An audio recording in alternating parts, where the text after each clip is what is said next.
Assalamualaikum warahmatullahi wabarakatuh. Kami dari kelompok 7 Landasan Pendidikan ingin mempresentasikan sebuah PPT yang berjudul Landasan Psikologis, yang dimana akan dijelaskan secara bergiliran. Yang pertama oleh Saudari Levi Husnul Lailina, yang kedua oleh Nida Adila Rahma, yang ketiga oleh Nur Khaliza, yang keempat oleh Rizka, dan yang terakhir oleh saya sendiri Yunita Uljana. Terima kasih. Assalamualaikum warahmatullahi wabarakatuh. Perkenalkan, nama saya Levi Husnul Lailina, kelas 1A dari kelompok 3. Baik, di sini saya akan menjelaskan mengenai landasan psikologis. Landasan psikologis memiliki peta konsep. Yang pertama, pengertian psikologis. Yang kedua, konsep-konsep psikologis. Yang ketiga, implikasi perkembangan individu terhadap perlakuan pendidikan. Yang keempat, teori pelajar dan implikasinya terhadap pendidikan. Bagian yang pertama yaitu pengertian psikologi. Psikologi yaitu ilmu tentang jiwa, sedangkan menurut KBBI, ilmu yang berkaitan dengan proses mental, baik normal maupun abnormal, dan pengaruhnya terhadap perilaku. Selanjutnya, menurut Muhyiddin Syih, psikologi itu ilmu kehidupan mental, ilmu mengenal pikiran, dan juga ilmu mengenal tingkah laku. Psikologi terkandung dalam Quran Surat Al-Isra ayat 85. Ini perkembangan dan karakteristik pendidik, teori belajar maupun metode belajar. Yang selanjutnya ada konsep-konsep psikologis. Konsep psikologis yang pertama terbagi prinsip-prinsip perkembangan dan juga pengaruh hereditas dan lingkungan terhadap perkembangan anak. Nah, pengaruh hereditas dan lingkungan terhadap perkembangan anak terbagi lagi. Ada 3 teori faktor yang berpengaruh pada perkembangan anak dan juga tahap dan tugas perkembangan individu serta implikasinya. 3 teori faktor yang berpengaruh pada perkembangan anak yaitu yang pertama ada nativisme, yang kedua empirisme, yang ketiga konvergensi.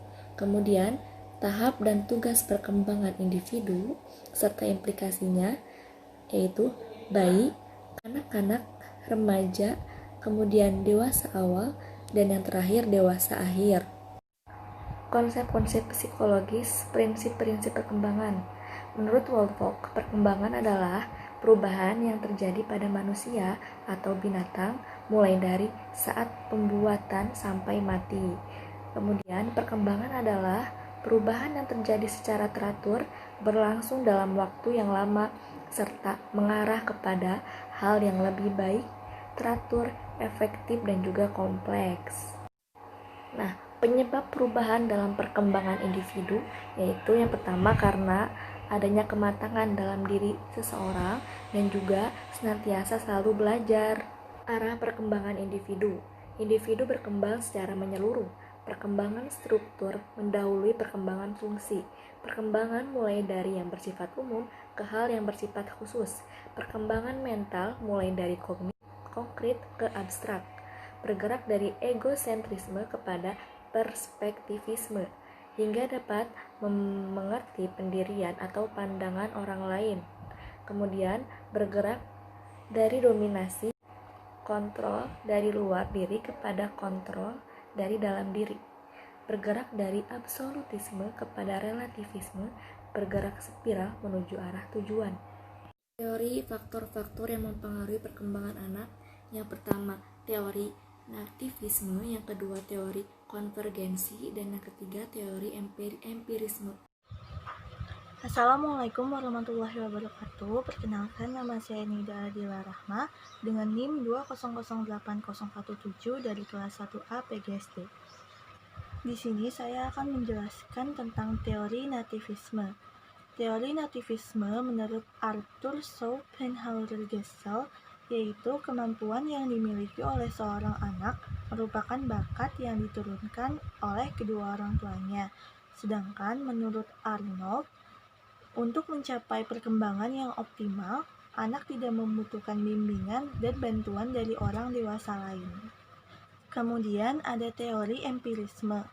Menurut John Locke dan G.B. Watson, teori empirisme yaitu merupakan bimbingan dan bantuan orang dewasa atau pendidik memegang peranan penting dalam membantu perkembangan anak. Teori ini dibagi menjadi 4 prinsip, yaitu asosiasi, pengulangan, peniruan, ganjaran, dan hukum. Asosiasi merupakan seseorang yang memikirkan atau merasakan sesuatu dalam kaitannya dengan pengalaman yang telah dialaminya. Kemudian, untuk pengulangan, yaitu guru hendaknya memberikan latihan yang cukup dengan pengulangan untuk membentuk suatu kemampuan siswa. Kemudian, ada prinsip peniruan. Prinsip peniruan yaitu belajar terjadi melalui peniruan sehingga orang tua dan guru dituntut untuk menjadi teladan yang baik. Dan yang terakhir ada ganjaran dan hukuman. Ganjaran terbaik yaitu merupakan pujian, sedangkan hukuman yang baik adalah untuk tidak menyetujuinya. Selanjutnya ada teori konvergensi. Menurut William Stern dan R.J. Hafigus, perkembangan anak ditentukan oleh interaksi faktor keturunan dan faktor lingkungan. Implikasi dalam pendidikan memungkinkan pendidik untuk dapat membantu perkembangan individu sesuai dengan apa yang diharapkan, tetapi pelaksanaannya harus tetap memperhatikan faktor hereditas dari peserta didik itu sendiri. Kemudian ada masa dewasa. Masa dewasa diawali dari umur 18 tahun dan dibagi menjadi 3 tahap, yaitu awal, tengah, kemudian usia lanjut. Salah satu contoh dewasa awal yaitu sudah mulai memilih jodoh. Kemudian untuk dewasa tengah, misalnya mempertahankan atau mencapai tingkat kehidupan yang layak atau mapan, atau mengejar cita-cita kita. Kemudian untuk dewasa lanjut, yaitu contohnya menyesuaikan diri pada kekuatan dan kesehatan jasmani. Kemudian, ada 3 aliran dalam teori belajar, yaitu behaviorisme, kognitif, dan humanisme. Assalamualaikum warahmatullahi wabarakatuh. Perkenalkan, nama saya Nurhaliza dengan NIM 2000067 dari kelompok 7 dari kelas 1A PGSD. Nah, di sini saya akan memaparkan atau menjelaskan materi mengenai aliran dalam teori belajar. Nah, aliran dalam teori belajar itu dibagi menjadi 3, yaitu yang pertama aliran teori behavioristik, yang kedua aliran teori kognitif, dan yang ketiga itu aliran teori humanistik. Nah, dalam teori behavioristik, belajar merupakan perubahan tingkah laku sebagai akibat adanya interaksi antara stimulus rangsangan dan respon tanggapan. Menurut teori ini juga, hal yang paling penting adalah input, masukan yang berupa stimulus, dan output pengeluaran yang berupa respon.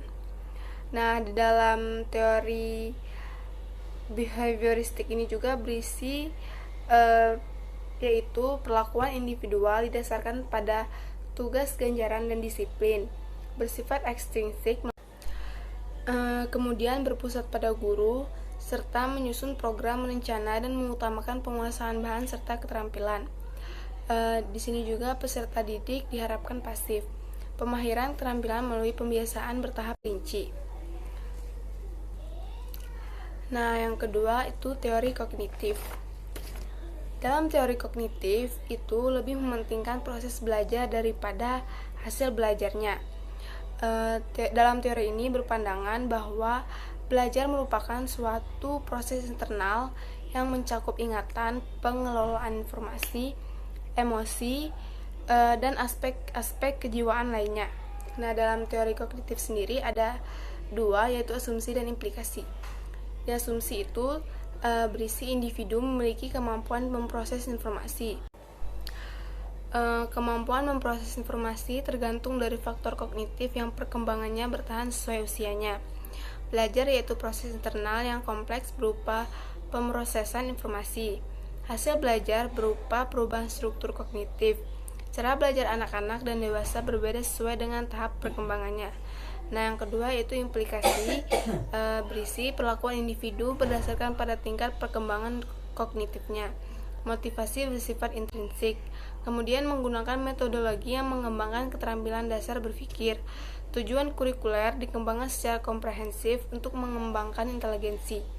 Kemudian bentuk pengelolaan kelas berpusat pada peserta didik. Usaha mengefektifkan kelas berupa pengetahuan terpadu dan partisipasi peserta didik belajar bekerja. Kemudian kegiatan belajar melalui tilikan dan pemahaman, serta yang terakhir tujuan umum mengembangkan kemampuan kognitif dengan optimal dan menggunakannya secara bijak. Nah, yang ketiga itu teori humanisme. Nah, dalam teori humanisme itu proses belajar harus dimulai dan ditujukan untuk kepentingan memanusiakan manusia itu sendiri. Dalam teori humanisme ini ada dua prinsip implikasi, yaitu memahami manusia sebagai suatu totalitas. Metode yang digunakan adalah life history, kemudian mengakui pentingnya personal freedom dan responsibility dalam proses pengambilan keputusan yang berlangsung sepanjang hidup. Kemudian berpikir bersifat dinamis dan aktif. Kemudian yang terakhir banyak diterapkan dalam bidang psikoterapi dan konseling untuk meningkatkan pemahaman diri. Nah, adapun aliran teori humanistik menurut para ahli yaitu menurut Bloom dan Cadwell, Cobb, Hane and Mumford, dan Habermas. Assalamualaikum warahmatullahi wabarakatuh. Perkenalkan, nama saya Rizka dari kelompok 7 dengan NIM 2002995 dari kelas 1A Pendidikan Guru Sekolah Dasar. Berikut aliran teori humanistik menurut Hani dan Mumford. Ada 4 tipe peserta didik. Yang pertama, aktivis, yaitu suka melibatkan hal baru, berpikir terbuka, dan mudah diajak berdialog. Yang kedua, reflektor, yaitu berhati-hati dalam mengambil langkah atau keputusan. Yang ketiga, teoritis, yaitu sangat kritis. Yang keempat, pragmatis, yaitu besar menaruh perhatian pada aspek-aspek praktis dari segala hal. Sedangkan menurut Habermas, belajar dipengaruhi oleh interaksi. Ada 3 tipe belajar. Yang pertama, belajar teknis, yaitu interaksi perdik dengan alam di sekelilingnya. Yang kedua, belajar praktis, yaitu interaksi perdik dengan orang-orang di sekitarnya. Dan yang ketiga, yaitu belajar emansipatoris, yaitu perdik berusaha mencapai pemahaman dan kesadaran dari suatu lingkungan. Berikut tokoh-tokoh humanistik. Ada Combs, ada Maslow, dan ada Rogers. Menurut Combs, apabila kita ingin mengubah perilaku seseorang, maka kita harus mengubah keyakinan atau pandangan orang tersebut. Sedangkan Maslow, yaitu usaha yang positif untuk berkembang dan kekuatan untuk melawan atau menolak perkembangan itu. Sedangkan menurut Rogers, yaitu pendekatan pendidikan sebaiknya mencoba membuat belajar mengajar yang lebih manusiawi. Penerapan teori humanistik dalam pendidikan, yaitu perdik akan belajar dengan baik apa yang mereka mau dan perlu ketahui. Selanjutnya, mengetahui bagaimana cara belajar lebih penting daripada membutuhkan banyak pengetahuan. Selanjutnya, yaitu evaluasi diri, perasaan yang sama pentingnya dengan kenyataan, dan yang terakhir, perdik akan belajar dengan lebih baik dalam lingkungan yang tidak mengancam. Implikasi teori humanistik dalam pembelajaran pengajaran. Hal ini ditunjukkan dengan adanya semangat dalam proses pembelajaran. Di sini, guru sebagai fasilitator dan motivator, sedangkan perdik sebagai pelaku utama yang memaknai proses pengalaman belajarnya sendiri. Nah, teori ini cocok untuk pembelajaran yang bersifat pembentukan kepribadian, hati nurani, perubahan sikap, dan analisis terhadap fenomena sosial. Kelebihan dan kekurangan dari teori humanistik. Kelebihannya yaitu bersifat pembentukan kepribadian, hati nurani, perubahan sikap, analisis terhadap fenomena sosial. Selanjutnya, perdik akan merasa senang dan berinisiatif dalam belajar. Dan yang terakhir, guru akan menerima perdik apa adanya dan memahami jalan pikiran Perdik. Sedangkan kekurangannya yaitu bersifat individual dan proses belajar tidak akan berhasil jika tidak ada motivasi dan lingkungan yang mendukung. Assalamualaikum warahmatullahi wabarakatuh. Nama saya Yunita Uljannah dari kelompok 7 Landasan Pendidikan dengan NIM 2006085 dari kelas 1 APGSD. Saya akan menjelaskan tentang kepribadian atau kepribadian anak usia sekolah dasar. Yang pertama, yaitu adanya suatu ciri atau karakteristik atau gaya atau sifat khas dari seseorang yang bersumber dari pembentukan yang diterima dari lingkungan. Yang kedua, ciri-ciri watak yang konsisten, yaitu tidak membiarkan orang mengubah keputusanmu, bekerja tidak terlalu cepat tapi melakukannya terus-menerus, tidak mengingkari apa yang dikatakan, dan dapat diandalkan dalam berbagai situasi. Berikutnya, yaitu karakteristik kepribadian yang dimiliki oleh anak usia sekolah dasar. Yang pertama, ada egosentris atau ketidakmampuan seseorang untuk melihat dari perspektif sudut pandang orang lain. Hal ini karena gagalnya seseorang dalam menarik kesimpulan dari apa yang orang lain pikirkan, rasakan, dan lihat. Yang kedua, pembangkang ketika diperintah oleh guru atau orang tuanya, karena menurutnya dia tidak harus melakukannya. Yang ketiga, menganggap dirinya selalu benar dalam hal apapun. Yang keempat, selalu mengeluarkan protes-protes. Yang kelima, selalu ingin tahu tentang hal-hal baru yang mereka temukan. Dan yang terakhir, berkelompok ketika pikiran mereka matang. Baik, berikutnya faktor-faktor yang mempengaruhi perkembangan kepribadian anak sekolah dasar. Yang pertama itu ada faktor internal, yang dimana faktor ini ada pada diri anak sendiri yang dibawa sejak lahir, yaitu seperti kecerdasan dan jenis kelamin. Yang kedua, faktor eksternal.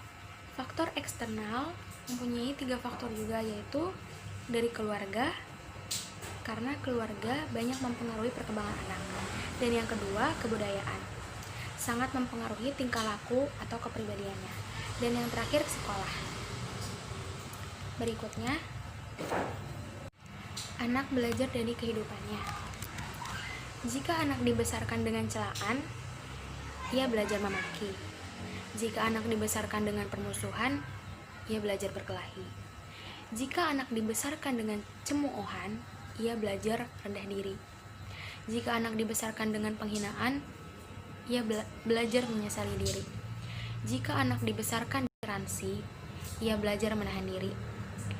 Jika anak dibesarkan dengan dorongan, ia belajar percaya diri. Jika anak dibesarkan dengan pujian, ia belajar menghargai. Jika anak dibesarkan dengan sebaik-baik perlakuan, ia belajar keadilan. Jika anak dibesarkan dengan dukungan, ia belajar menyenangi dirinya.